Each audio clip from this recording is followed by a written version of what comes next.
I promised a follow-up video on the Philco Safari, the world's first transistorized portable television, weighing in at 15 pounds.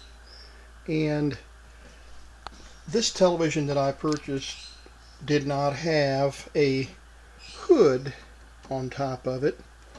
It was missing, probably got broken. And so I began the process of designing a new one based on some photographs that I found on the internet. And my son, who is a programmer and also a 3D designer as a hobby, helped me complete this project. We started with some some foam board, and started to reconstruct from a practical standpoint the hinge pieces. We would print a segment and see if it would fit and work correctly in the Safari, and then we graduated to some additional pieces with different types of hinge openings to try to get it to work and open and close correctly.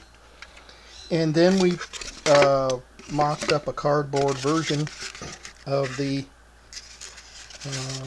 hood, and finalized and refined a few edges. And then we printed some material to see how it would print and layer correctly.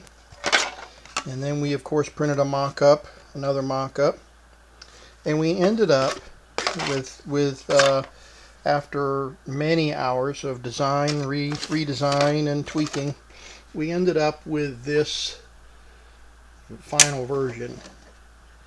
This is the finished product.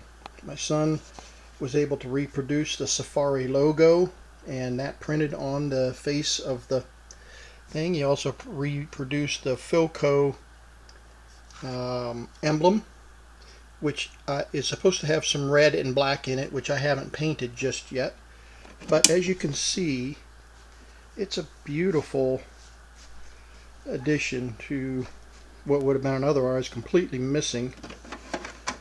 And it works correctly on the original types of hinge pins, and works great. So I'm very proud of this TV set. And as you can see, it's got a beautiful picture.